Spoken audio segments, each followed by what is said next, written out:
Hi, welcome to CoDesign Conversations. I'm Maria Villafranca, the Executive Director of CoDesign Collaborative. We are a remote first nonprofit with the mission to inspire social change through the transformative power of design. If you're not already a member, I encourage you to become one now. Take full advantage of our virtual and in person programs and publications. One housekeeping note for this, please go ahead, leave comments, ask questions at the bottom of the page, and we will get to them at the end. I want to extend a special thank you to our partner Coforma for their support of this program and the ongoing series, as well as the endlessly incredible Amy Haymans for her leadership, generosity, and creative perspective. Welcome, Amy. Thank you so much, Maria. I'm really excited for today. Hey, everybody, I'm Amy Haymans. I'm the founder of Beneficent, which is a futures thinking consultancy focused on health, financial well-being, and social impact. And I'm happy to be hosting this series of conversations focused on the approaches that public and private organizations are taking to deliver impact and outcomes. So really all about cross-sector outcomes focus, how these different types of organizations are approaching the same challenges. So this episode, we're going to dive into large-scale modernization efforts. Now, these are underway across almost every organization, from cloud modernization to tools, processes, systems updates, and of course, operationalizing the use of AI. Across my career in tech, gov, health, finance, I've seen a lot of tech solutions looking for problems, meaning they weren't well researched or well suited for the situation. And that led to a lot of time and money being spent heading in the wrong direction.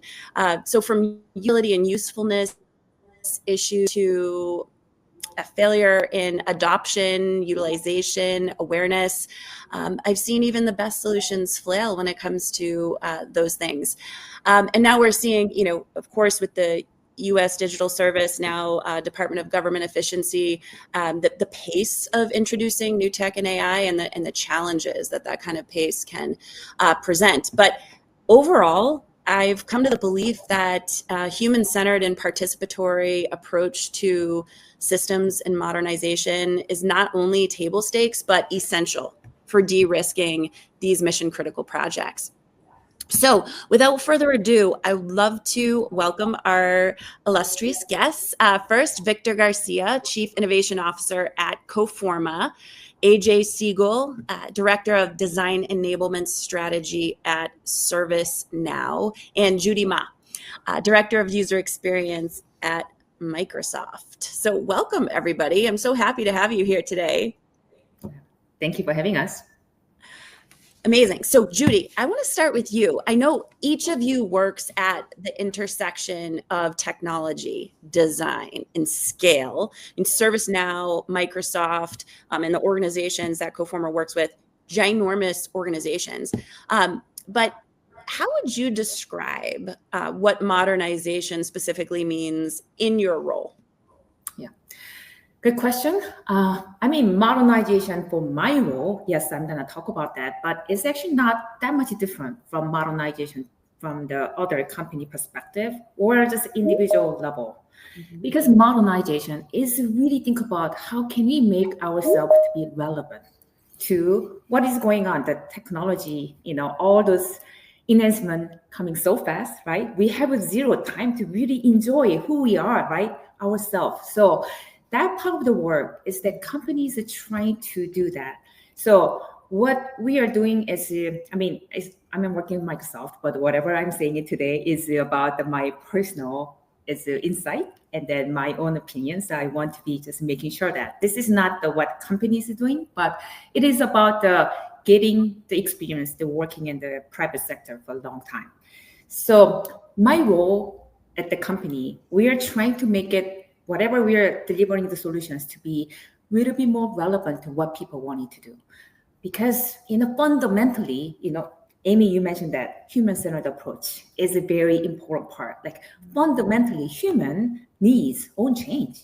People still need to have basic things to live their life. And then all human wants to be feeling like they heard, they feel like they belonged somewhere. They all wanted to have that intelligent, emotional aspects to be sort of taken care of.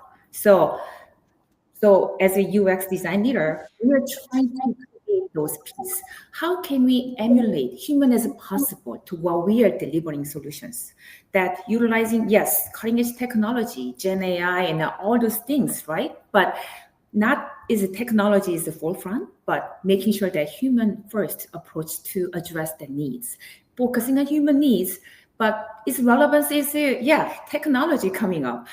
I believe that at one point we all think that AI is very scary for some people, and but more we learn about it, actually this all the technology will help us to amplify what we are doing and actually make it better, make yourself to be a little bit more efficient, so you can actually spare your time to do some other things that would be meaningful for you. So that kind of things that what we are focusing on, and that is my approach to how we can continue to deliver the product and service solutions to fulfill the needs from our customers.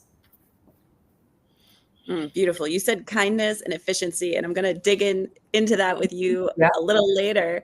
But Victor, how about you? Modernization, what's your viewpoint there?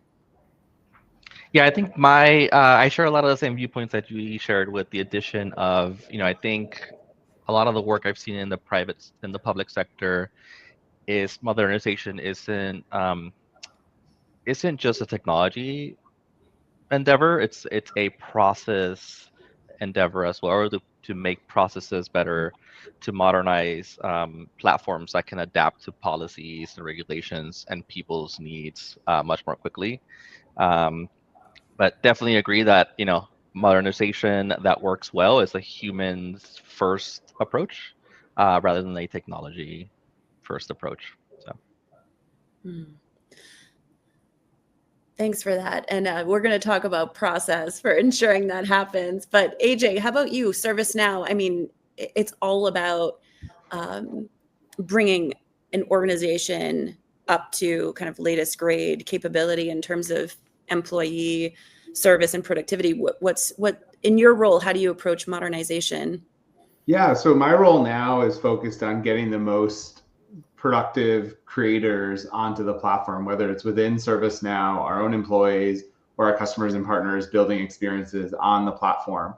So it's about how can we leverage technology and information to make those folks more productive. So it's the same we were doing before when I would go help a customer improve their processes. It's focus on the user, figure out how technology can augment that user to make them more productive, more efficient, more satisfied, and then figure out a story that leverages the technology to transform the process. So things haven't changed, the tools have just gotten different. AI presents a lot of great opportunity. I think the last thing is that with AI, what matters is your data. And so this has really allowed my team to double down on the quality of the information we have available to creators, because it helps them directly. They can read the data themselves, but then it helps the models be smarter because the models can look at the data to answer questions. Got you. I'd like to stick with you, AJ, and flip it. So what happens when organizations don't modernize or an effort goes poorly? What's at risk? Any modernization efforts that maybe didn't go well come to mind? And why do you think that was? Yeah, so the first thing I say is you don't necessarily get a second at bat with your stakeholders. So whether it's us as a vendor trying to help a customer transform and it doesn't go well, they might not come back to us the second time. They may go in a different direction. You lose the goodwill when you don't bring the users along and something fails. You also spend a lot of money, right? Like that process, it's people's time, it's licenses, it's resources, it's tokens, what have you. So when those processes fail, you lose money, and that's another, you don't get a second chance to ask your board for more money. So when these processes fail, it's much harder to try again because the trust is lost. Gotcha. And building that trust. Victor, what are your thoughts on, the risk of not modernizing or, projects that sort of went off the rails, and why? Yeah, I mean, I think a big part of the risk, especially in public systems, is a failed modernization effort or one that doesn't happen at all, really impacts human lives, right? So this means families aren't getting the benefits that they need. We saw a big failure with healthcare.gov where they tried to build a new modern sort of healthcare exchange, and it failed pretty drastically, and a lot of people weren't able to get their health benefits and things like that. So, I think from my work in the public sector, I've seen real human lives be impacted by systems that aren't working the way they should be, and by modernization efforts that fail. And definitely agree with AJ on the trust erosion. Sort of once you lose trust, especially once the public loses trust in a public benefit system, it's like 10 times harder to get that trust back. So the last thing I thought of there too, Victor, is when it fails, you don't get to do the next thing, right? That trust that you doesn't only affect your ability to do the thing you were trying to do, but whatever was next is now going to be much harder to do. There's going to be more resistance from a budgetary perspective or a participatory perspective. And so it affects your roadmap. It affects your ability to deliver more value to the people, whether they're customers, citizens, et cetera. Yeah, for sure. Especially speaking of the customers, right? Customers burn with whatever solutions that you develop and you published, but that's not cutting to their expectations. They may not gonna come back again. So maybe you one chance. So it is very important for us to leverage whatever we can to make that modernization process successful. But I think deep inside, like from my experience of working in the public sector for 25 plus years, and then I've been participated and leading a lot of a big transformation effort. And actually, the reason why I failed the most is that people, like culture, is not there yet. So yes, we can create the amazing strategy, right? Mission and strategy and amazing process. There is money, pour into it, and then let's get there. But it's like many people, politicians say something, you heard that stuff while you're there talking, it seems like really good, right? Your CEO is talking something that seems like, oh, this is the right on it. But people get back to their own work, they are not actually living in that whatever strategy and process that we are trying to do. The modernization meaning is we have to change, like same old, own work for the new world, which means we have to actually take it, different way of thinking, different way of working. Microsoft, we call that is growth mindset. So this is very, very important, fundamental. Like what people do is based on like people, the culture is basically, accumulation of ideas that people having it. If that ideas are very similar, aligned to the process and where company wanted to go for the modernization, I'm sure you can make it successful. But many cases that if you don't have a culture in place and you don't have enough effort to bring the culture to that level, then things go south. Yeah, what I'm hearing is fail fast, or no, move fast and break things, or fail fast and fail often doesn't really resonate with this group. You don't get a second at bat, is what I'm hearing. I also heard kindness, human first, trust, and culture, all of these great points. So that makes me wonder, particularly, how do you win the opportunity to embrace those principles? So to invite people into a human-centered process might take a little extra time, might take a little extra budget. What are your sort of techniques for ensuring that we're taking an approach that ultimately is going to de-risk the implementation and lead to greater success? Let's see, Victor, let's start with you. Yeah, I think you said it perfectly, and I think it's bringing people along and bringing them along really early in the process and throughout the whole process, right? So I've seen efforts where requirements gatherings are done up front, and then it's sort of treated as like, okay, we're done. We gather all the requirements, build the system. But I think in order to actually change culture and really get really good value out of it, you have to bring all those users along throughout the whole journey as you sort of build and iterate. And that helps, I think, de-risk a lot. It helps with the culture change because people feel like they were a part of the process throughout the whole building of the system. And this is also not just bringing in sort of internal stakeholders, but bringing in sort of the public as well, right? So not just internal people in an agency or an organization, but the real users that are going to be impacted. So, we do a lot of work at Coforma with veterans. And so, bringing in everybody into that really helps, I think, de-risk a lot of that process. So basically including folks in the approach, and potentially even before the technology is architected. I mean, and to let them inform. Has to be. Okay, thank you. How about you, AJ? Yeah, you mentioned that fail fast, fail early doesn't work. I actually think it does work in a safe space. So this is we recommend pilots quite often, right? This idea that you bring users, you create champions through traditional user research methods, contextual inquiry, usability testing, etc. And then you maybe pilot regionally or a discipline area for something you're releasing or a small subset of users. And they're not changing their entire workflow to use the new solution. Maybe they're using it 50% of the time, but they know they're on a journey with you. Fail with them, get their feedback, iterate, and then they are going to be the ones to celebrate your solution, the outcome of this transformation to the rest of the organization, be it other citizens, other colleagues, other agency employees, etc. So I do think that you can fail fast. You just have to create the environment where that's safe.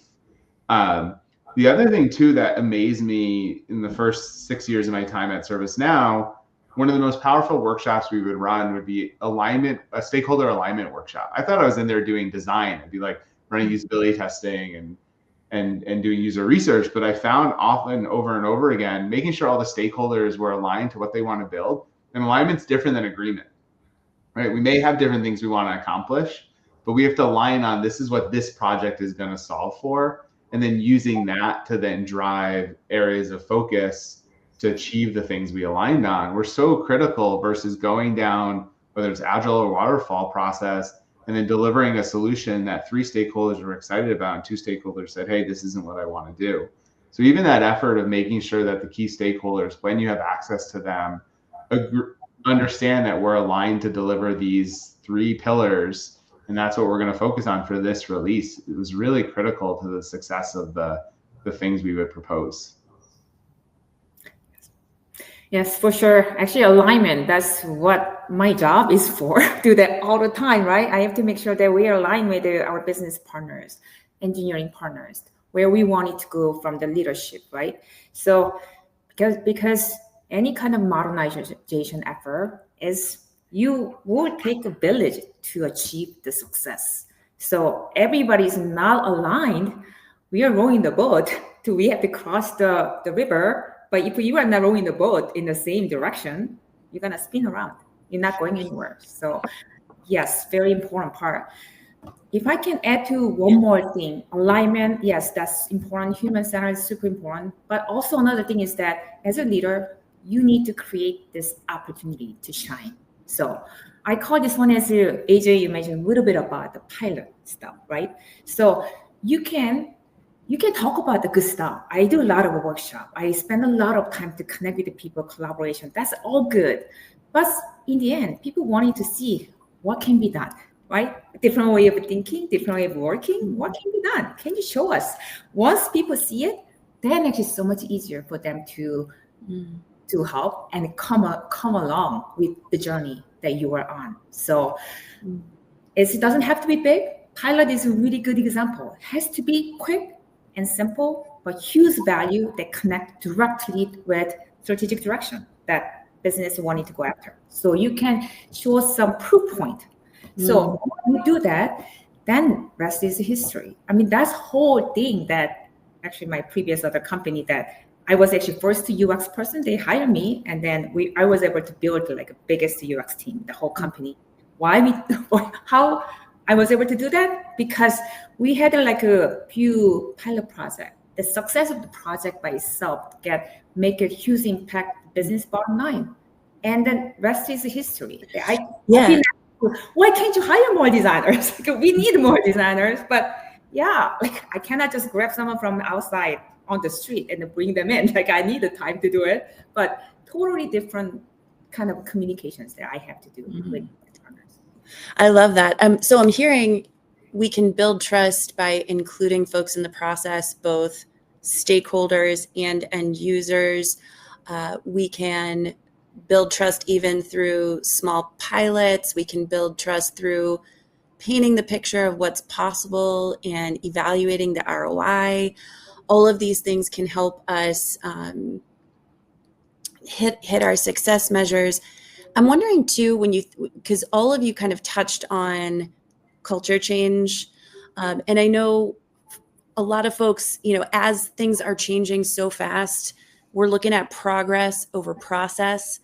But when you think about change management and you think about process and like best practices, are there any like immutable things that you can be flexible about the process and you can do this or that, but you would absolutely not omit this particular thing, like this particular best practice or tip? And some of you touched on some things, but I wonder if anything else pops to mind, especially with in the spirit of building trust, culture, and change management specifically. I love the book I read in business school by John Kotter, Leading Change. I still think the ideas around aligning incentives, bringing people along for the ride. I don't know how long ago this book was published. I was trying to look it up while you were talking. It's got to be at least 20 years old, if not older, still relevant. Like change now still requires your stakeholders to participate. I think, Judy, you said celebrating short-term wins, like finding the wins is really valuable. So I don't think that's changed. So if you haven't read that book and you're going on a big OCM change management journey, I definitely recommend reading the book or having AI synthesize the book for you. However you consume books today, that framework is really valuable for me when I think about change. Awesome. Building trust takes time, right? So, but you can collapse the trust, or that can happen overnight. So it is very important for whoever you work with, your partners, or you're trying to gain trust within the organization. The leadership is trying to understand what is the common ground. So I often ask the question about what keeps you up at night. So that helped me to understand, what do you need? It is not about how awesome the design you need. That is what I'm doing. I'm going to come up with really compelling solutions. But maybe our partners, it's not about that is their, the things that they desire to get out of it. So finding that common ground is the one thing that I would not like to just to undercut, because that is the baseline of the building trust. First, I need to know the audiences who I'm talking to, right? Who I'm gonna build a relationship with for work related. But I need to know, if I hone in on things that really something bothers you, or my leaders having trouble to get there, once I heard about it, then we can kick up with the designer's mind to think about how can you address that needs.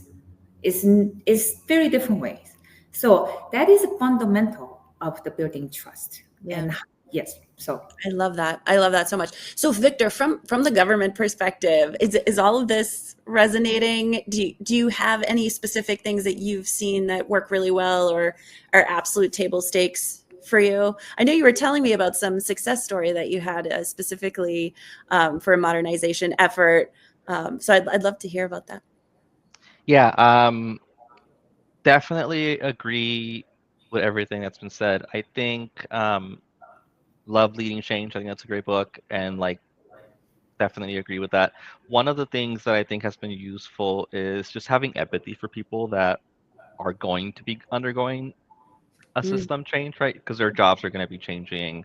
I love this book. It's a parable called "Who Moved My Cheese," and it just it's a fun little book, but it sort of helps outline what people kind of go through when they're encountering change, and even just helping them anticipate the change that's coming can help a lot. I've done a lot to try to win people over. I don't know the story you're remembering is I used to just buy boxes of cookies and like invite people to come chat and like help them maybe have a little bit less fear that we weren't there to change things just because, but like we wanted them to come along with the journey with us and also to show them that we were there and kind of caring for what they were going through as well. So that seemed to help quite a bit, or people just like cookies, I don't know. But that felt like it was a successful tactic just to get more empathy with users that are going to be impacted by change. I love that. I love that sort of, again, human first, creativity and cookies, super essential. And that's actually a good segue to a topic that I'd love to discuss with you all. I mean, we kind of touched on it in the green room before we joined this is, just the pace of change is tiring, meetings and when do we have time to do our work, and AI's on the scene and it's something new every day. How is it going to transform our organizations? How do we use it individually, and how is it going to be applied across the organization that we work for, our clients, the departments we're serving, et cetera? So I'm curious on any sort of guiding philosophy that you have as an individual and then also with the folks you're serving in terms of how to look at AI. Is it promising? Are you skeptical? Like, how do you kind of, not get overwhelmed and stay focused? Because like Judy said, we need to value kindness just as much as efficiency, but with the pace of change that feels really hard sometimes. So yeah, I'm curious. How about you, AJ? What are your thoughts? Yeah, so in the enablement role, I have to think about our hundreds of designers at ServiceNow and the larger community at our customers and partners, and how does designing with AI change how we work? And I'll say again, the first thing we have to do when we think about that is ensure we have the right data. And so for us, it's been a lot of content and documenting our design system and key decisions and lots of why, right? So that when I want to talk to a bot and maybe generate a UI or something, that the AI has some rationale to make decisions off of. So it's really about empower. And what's cool about that is that content isn't just for the agents that we might build someday. They're also for the humans to consume as well and help them work better today. And I think that's kind of my underlying principle is how are we using AI to make our humans work better to deliver on their responsibilities? Right? It's not about replacement, it's about augmentation and support. And AI is a partner in, for us, delivering great experiences with quality, consistency, and efficiency. That's what we focus on. And so AI is just a newer tool. It was Figma, it was Sketch, it was XD, it was Photoshop, it was OmniGraph, whatever tool it was. Now we have another tool that we get to consider with dramatically different power that we have to think about. Yeah. For sure. So I use the AI all the time. Actually, initially, I have to, admit that like AI was a, kind of a negative conversation about AI. People thinking that AI will replace human, or AI is, is not humanized enough to serve the human needs or whatever. So those things were kind of giving me hesitation to use more. But once I get familiar with it, this AI changes all the time. So if you learn this week, you have to learn again the next week because a new feature kept popping up, right? So it's like a lifelong learning about everybody's journey, right? Just take it as I want to learn. So if you learn about it, then actually it will give you some time. So I can save like 10 hours of time in a week just to having AI to do my kind of tedious work. As a designer, I don't love to work on Excel spreadsheet for this finance and the budget documentation and so on. So, stuff like that AI can be very useful too for you to, or anybody to utilize it. And also like in the morning, like, Amy, you said like, times are so busy, we have no time to just to look to you and what you wanted to do. My human needs for in the morning, I want to have some quiet time. I would love to do some workout and some that free time. But how everything is going so fast, that is difficult to do sometimes, actually all the time. So what I do is that I use AI agent to to do some research work. So AI agent this day actually does really good work, analysis and research. So I don't have to sit there to look at 500 pages of the PowerPoint and all those documentations to understand what is going on, the VOC, what we have to learn about it, what's the new project, and all those kind of things. AI can actually do that for me and summarize what I have to just focusing on. So that is happening while I'm doing morning exercise. So which means I can still enjoy time. AI is allow me to save my time to focusing on what is important for me. Yeah, I love that, because it's reminding me of, as omni-channel experiences, AI design, as everything's evolving, it strikes me that our role is almost dynamic orchestration. And it sounds like we're doing that dynamic orchestration of the pieces and parts and tasks as individuals, and then also guiding our organizations to do this sort of dynamic orchestration that AJ was talking about. So it's less about the pixels on the glass and more about how is everything sort of working together so that we're, achieving those outcomes. What do you think, Victor? Yeah, I am cautiously optimistic about AI in general. I think it's really early in sort of this generation of AI, because I think AI has existed for a long time, right? We've been using AI, and it's built into the systems that we touch day to day in a way that we just sort of got used to it. So this sort of new wave of AI is kind of new. But I don't see it as a silver bullet for everything. I do think there are a lot of great use cases for it in augmenting the jobs and the work that humans do and helping them be more effective at it, helping clear backlogs. There are a lot of tasks that I think are very tedious, especially in the public benefit space. There's documents all over the place in PDF files and things like that. Computers have gotten much better at being able to parse documents and read those and help assist in making a decision on a case. And so I think there are ways to leverage it. At the same time, I stand by the old IBM guidance of a computer can never be responsible for a decision. AI really shouldn't be making decisions itself. And so I think there's a fine line. There's some guardrails we still have to figure out. So cautiously optimistic. I think there's a lot of promise there. We just have to be very careful, I think, with how we introduce it, especially in spaces where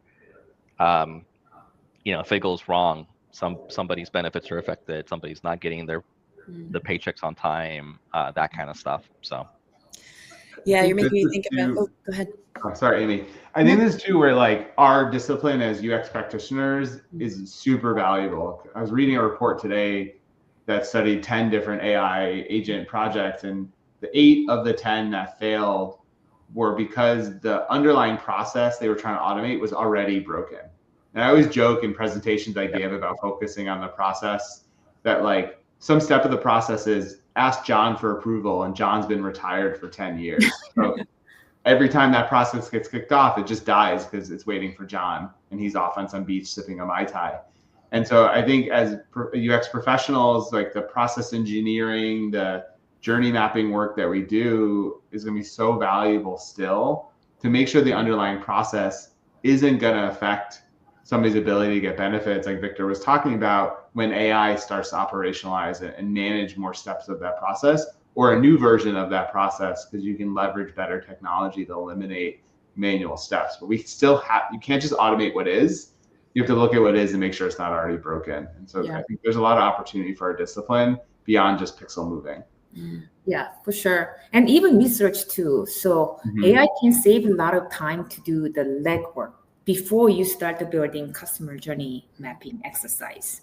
I used to spend a lot of time to dig up those VOC data and then, leading all those kind of prior work and experimentation data. But AI can pull those information, surface to you much quicker and concise way.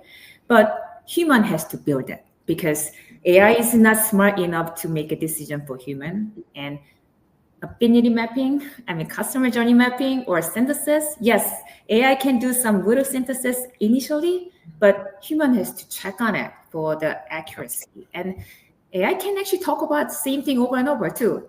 AI can hallucinate. So what you need to do is that you have to put the AI in the boundaries. This is the only things that you need to digest and give it to me. don't hallucinate after this. So that is the maybe tips that people can utilize it to make it AI to come out with a really useful data.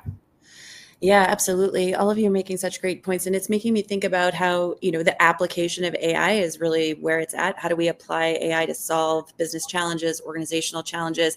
And it strikes me that, I guess we're saying, come up with a vision of how it could be informed by folks inside and outside of the organization. Also imagine what could go wrong so those things can de-risk, right? And then to Victor's point, keep an eye on your agents and form some governance and guardrails there so that, again, if we, as a my background, 25 years in user experience, we spent a lot of time on the happy path, but I think now is the time to explore the paths where things go wrong, because we're going to have to set those guardrails and make sure we keep people on the happy path. So we actually have some questions for the audience, and this is from the audience rather, and this is a good time if you have a question for our esteemed panel to type it in here. But our first question for you all is, for small and mid-sized organizations that don't have large corporate level resources, what's the first step they should take to start modernizing responsibly? Maybe I can start that. So yeah, that is a really good question, because, the large corporation has a ton of resources. They have money. So with the money, you can have a lot of choices, right? But oftentimes small small organization is difficult to do so. So the point is here that you need to pick something that would be strong enough and meaningful. So you don't want to be the me too solution to the market. You have to kind of fight against big organizations. And then whatever you are modernizing, that could be modernizing the process or modernizing the product and service solutions for the customers. You have to really think about what is the main problem that you need to address. That problem has to be sort of unique enough to stand by itself. So I'm going to spend a lot of time to really understand the problem identification aspects. So knowing about who the users are, right? That users can be internal, employees, or external customers, public sector or private sectors, right? So they have a different kind of needs that what they wanted to get out of it, the services, solution, or products that you're offering. So really drill down, and the human-centered approach actually plays a bigger role there. So addressing that part first, so making your solutions be kind of point out to the unique part, then you will get an idea. You don't really need to build everything from scratch. There's a lot of solutions out there, right? And then the framework is out there. I know AI is quite expensive, and you need to have a ton of data to do so. So don't think about you're gonna build it from scratch. A lot of things is out there. You can actually get those and then jump start on it. Because in the end, what you want to get out of any kind of modernization effort is the success you want to bring it for your organization or for your customers, or making sure that your business bottom line is good, top line is also thriving as well. So those parts. So what you have to do is really precisely think about the problems, and then come up with something that you can grab something to create the solutions that it's not so difficult to start with, because everything is about the sort of like a roadmap. You're not gonna get there in one shot. So you have to create something, and then next one to add to it, and then keep on enhancing. So I think that would be the good way to make your solutions be unique and different and high chance to make it successful. I think one of the things too is kind of more at a tactical level is just taking time to think about it. I think all too often we default to let's talk in 30-minute meetings once a week for 6 months. And then in those 6 months, you're like, great, we've had whatever the math is, number of meetings, 24 meetings for 12 hours. Why don't we just spend 12 hours together for 2 days? No switching costs, no distraction. Just get in a room with the key stakeholders, your experts in a process, and decide on that alignment. I think it's actually cheaper, right? It may feel expensive because you're flying or you're dedicating a whole day, But otherwise, you're going to do it for 6 months, and now you're 6 months into the project and you've shown no progress. Get those 2 days to align on a vision, understand where the process can improve, and decide where you're going to focus, and even potentially where whatever technology, AI or other, can address those friction points, and then plan out the work. You don't need to be an expert in human-centered design. You don't need to be an expert in everything to run that. Just focus. Like, I wish teams would spend more time just focused and not trying to do it amongst all their other work. I love me some workshops. I'll add to the small to mid-sized organization differences. I think a lot of things are pretty similar, right? You still probably want to try pilots and iterations and things like that. There are some things that are maybe even easier in small to mid-sized organizations, and that's like things like change management. When you're changing a system touched by hundreds, it's a little bit easier than changing something that's touched by thousands or millions of people, right? And so I would really lean into that and kind of figure out, like, the risk might be lower, and the tolerance for disrupting something used by less people in a smaller organization is probably easier. So it's easier to do some of these big disruptive changes early on in an organization's lifestyle than it is once that organization reaches a large mass of employees and customers and things like that. So not sure what size is mentioned here, but when I think small, I'm like, that's a great fun opportunity to like have disruptive change before you get to the larger size of organizations. That's interesting perspective, Victor. So yes, small. So you don't need to have a whole village to make any changes. The large corporations, anything you want to change with the modernization, how long would it take, right? Forever. And and changing everybody's culture and mindset will take forever too. So that is definitely positive part. I really also stress that because you're small, if you fail to do so, maybe you might not gonna have a second chance because you've been small, that you don't have enough resources. So think hard, pass, fail. You have to test rigorously because you want to fail when you are starting up any kind of approach here. So whatever solutions or process changes, product changes you're gonna make now, I rather actually test very often, rigorously, make it tiny little changes, test it. So you know that after 25 tests, it's gonna be successful. Then I'm gonna launch that or that part, rather than just to spend the whole time to make a perfect solution and then you launch and fail. That would be detrimental. I think all of your advice is fantastic. I'm a small business and it resonated with me. So thank you. So we're coming to a close here, but I'd love your final thoughts on what we didn't talk about that needs to be talked about when thinking about your approach, if you were passing the baton sort of to a new generation and, your sort of words of wisdom. So your parting thoughts here, if you would. Victor, how about you?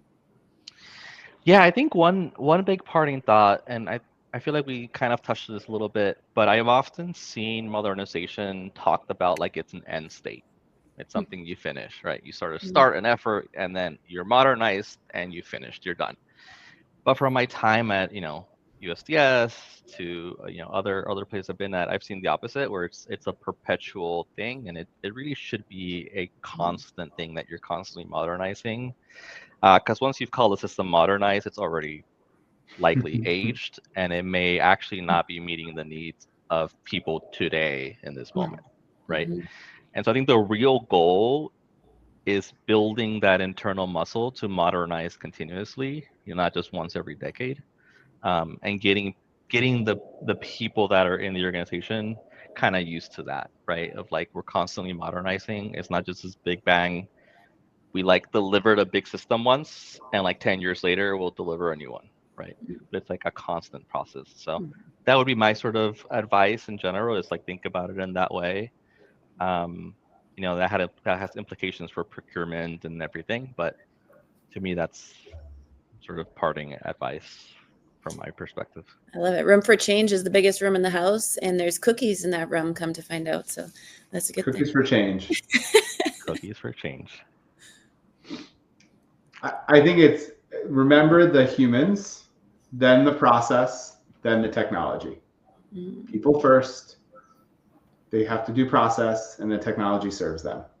You can become experts in the people and the process and find people to help you map the technology. You'll become immensely valuable to your organizations. Love that. Yeah, I like speaking to those UX designers or wanting to become a UX designer in the field of a professional. So you have to devour all those things are happening in the world. I mean, learning is not about just learning about the books or just learning at school. Yeah, learning how to use the tools, that's not enough these days. So you have to think about like learning about all this technology. I mean, AI is a really good thing that all designers should be very comfortable with utilizing it. Don't be kind of nervous about it. Things are changing so fast, and there's so many things that I learned, but next week there's new things are coming up. So yeah, but don't get discouraged. You have to do that part to making sure yourself to be valuable, because whatever the simple things will be taken care by the machine, some point. I mean, simple things. I mean, these days, these things are starting to happening, right? Modernization is the same thing too. It's not required that all the human 100% time to modernize it. Probably, more so on utilizing this technology enhancement to modernize your stuff. And what you can make yourself to be valuable, you have to be a thinker, because a human, we are different. We can think different aspects that what computer cannot do. And I really think about that part to make yourself to be valuable. It is not about how to use beautiful design and how to create the awesome UI. Totally not. Like how how to create the customer journey map. Totally not too. So if you are a different thinker, you bring the different perspective that no AI can do for you, no other people can do for you. That will make yourself super valuable. Same thing for the modernization for the company too. Whatever we can bring, the company can bring to keep the modernization going is you have to bring the value. Modernization doesn't really come up with the real value to customers who could be internal, employees or external customers. Then that modernization won't go anywhere. Just you said modernization for what, right? So that is a very important piece that I like to leave to people to think about it. Make yourself valuable. Bring anything that you bring to the internal or external customers. Make sure that is a value creation. And value creation is not easy, but more you think about it, you can do it. Yep. I love that, Judy, the focus on value creation. And also, you made me think about AI can give us superpowers, but we can't depend on it exclusively. It's just like if we depend on our car to take us everywhere we want to go, we quickly find that we need to get in shape, right? So that which we delegate too often will atrophy. And so it reminds me of to kind of hold fast to what we're best at, which is that critical thinking and communication and trust building and facilitation and synthesis and the creativity. So best of the AI, but also the best of us as well. So thank you so much to this group. Fantastic insights, and thank you for the work you do every day to decrease the misery that folks face as they're doing their jobs and getting public services and creating better experiences. Thank you guys so much. Yes, thank you. Thank you. This was really, really inspiring. And I think you touched on a lot of topics that would be of interest to people, both public, private sector, small organizations, large corporate organizations. We're endlessly grateful. It's interesting, so much of this conversation has been on AI, which is actually the topic of our next event in this series on operationalizing AI. That is tentatively scheduled for early October. So for everyone watching online, please just look out for that next event. Thank you, Amy. Thank you, AJ, Victor, Judy. Again, if anyone is not already a member of our organization, please become one now. And you can learn more about our work at codesigncollaborative.org. Thank you. Thank you for having us. Bye. Thank you. Bye.